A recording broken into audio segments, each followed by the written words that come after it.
ನನಗೆ ಈಗ ಬಂದ ಸುದ್ದಿ. ಓಕೆ. ಈಗ ಅವನು ಹೇಳಿದಾನಂತೆ, ನಾನು ತಮಿಳ್ನಾಡಲ್ಲಿದ್ದೆ, ನನಗೇನು ಗೊತ್ತಿಲ್ಲ, ನಾನು ಮನೆ ಕಟ್ಸ್ಕೊಡ್ತೀನಿ ಅಂತ ಹೇಳಿದ್ರು, ನನಗೆ ದುಡ್ಡು ಕೊಡ್ತೀನಿ ಅಂತ ಹೇಳಿದ್ರು. ಅದು ಯಾರೋ ಒಬ್ಬ ಲೇಡಿ ಬಂದ್ಲು, ನನಗೆ ಭಯ ಆಯಿತು. ಅವಳು ಸ್ಟೇಟ್ಮೆಂಟ್ ಕೊಟ್ಮೇಲೆ ನನಗನ್ನಿಸ್ತು ಇವಳು ಹೇಳೋದು ಎಲ್ಲನೋ ಒಂದು ನನಗೆ ಮೂಳೆ ಸಿಗುತ್ತೆ, ನಾನು ಕೊಡ್ಬೋದು ಅಂತ. ಈಗ ನನಗೆ ಬರ್ತಾ ಇದೆ, ಟಿ ವಿಗಳಲ್ಲೆಲ್ಲ ಬರ್ತಾ ಇದೆ. ಅಲ್ಲ ಹೇಳಿದ್ದು ಇವರು ಏನು ಇಲ್ಲ ಅಂದರೆ ಇವರು ಎಷ್ಟು ಅಂದರೆ ನಮ್ಮ ಪರಮೇಶ್ವರ್ ಅವರು ಎಷ್ಟು ಕೂಲಾಗಿ ಆ ಬೆಣ್ಣೆ ಒಳಗಡೆ ಕೂದಲು ತೆಗೆದುತ್ತರ ಹೇಳ್ತಾವ್ರೆ ರೆಡಿ ಮಾಡ್ಕೊಂಬಂದು. ಇಡೀ ರಾಜ್ಯದಲ್ಲಿ ಗೃಹ ಸಚಿವರೇ, ಇಡೀ ರಾಜ್ಯದಲ್ಲಿ ಸುಮಾರು 3-4 ಲಕ್ಷ ಜನ ಹೋರಾಟ ಮಾಡ್ತಾ ಇದ್ದಾರೆ, ಬೀದಿಗಿಳಿದು ಧರಣಿ ಮಾಡ್ತಾ ಇದ್ದಾರೆ.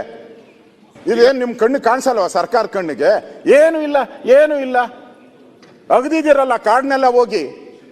ಫಾರೆಸ್ಟ್ ಪರ್ಮಿಷನ್ ತಗೊಂಡಿದ್ದೀರಾ ನೀವು? ಯಾರು ಪರ್ಮಿಷನ್ ಕೊಟ್ರು ನಿಮಗೆ? ಕೋರ್ಟಲ್ಲಿ ಹೇಳಿದ್ರಾ?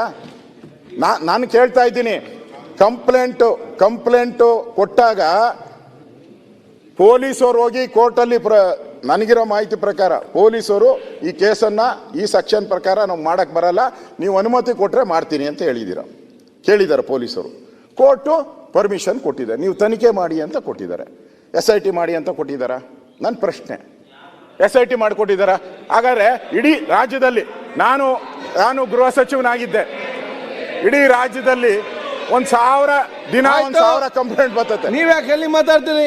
ಸರ್ಕಾರಿ ಉತ್ತರ 1,000 ಕಂಪ್ಲೇಂಟ್ ಬರ್ತದೆ ಡೈಲಿ. ಗೃಹ ಸಚಿವರಿಗೆ, ಮುಖ್ಯಮಂತ್ರಿಗೆ 1,000 ಕಂಪ್ಲೇಂಟ್ ಬರ್ತದೆ. ನನ್ನ ಮಗನ್ನ ಹೊಡೆದಾಕಿದ್ರು, ನನ್ನ ಮಗ ಕೊಲೆ ಮಾಡಿದ್ರು, 1000 ಬರ್ತೈತೆ. ಹಂಗಾರೆ 1000ಕ್ಕೂ SIT ಮಾಡಿದ್ದೀರಾ? ಇದಕ್ಕೆ ಯಾಕೆ ಮಾಡಿದ್ರಿ? ಇವತ್ತು ಧರ್ಮಸ್ಥಳದ ಮಾನ ಹರಾಜ್ ಆಯ್ತಲ್ಲ, ಈ ಸರ್ಕಾರ ಕಟ್ಕೊಡ್ತೀರಾ?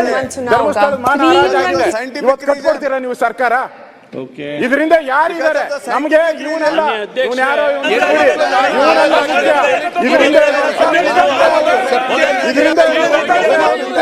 ಗ್ಯಾಂಗ್ ಯಾವುದು? ಈಗ DK ಶಿವಕುಮಾರ್ ಅವರು ಹೇಳಿದ್ದಾರೆ, ನಾನು ಅವ್ರಿಗೆ ಬೆಂಬಲ ಕೊಡ್ತೀನಿ. DK ಶಿವಕುಮಾರ್ ಅವರಿಗೆ DK ಶಿವಕುಮಾರ್ ಹೇಳಿದ್ದಾರೆ ಬೆಂಬಲ ಕೊಡ್ತೀನಿ ನಾನು, ಷಡ್ಯಂತ್ರ ಇದೆ ಅಂತ. ಅವರು ಬಹಿರಂಗ DK ಶಿವಕುಮಾರ್ ಅವರು ಷಡ್ಯಂತ್ರನ ಬಹಿರಂಗ ಇಲ್ಲ, ಅವರು ಈ ಷಡ್ಯಂತ್ರ ಯಾಕೆ ಹೇಳಿದ್ರು? ವಿಷಯ ಬಗ್ಗೆ ಚರ್ಚೆ ಮಾಡಿ ಅವ್ರು ಉತ್ತರ ಕೊಡ್ತಾರೆ. ಅವ್ರು ಯಾಕೆ ಹೇಳಿದ್ರು? DK ಶಿವಕುಮಾರ್ ಅವರು ಷಡ್ಯಂತ್ರ ಅಂತ ಹೇಳಿದ್ರಲ್ಲ, ಬಹಿರಂಗಪಡಿಸಿ.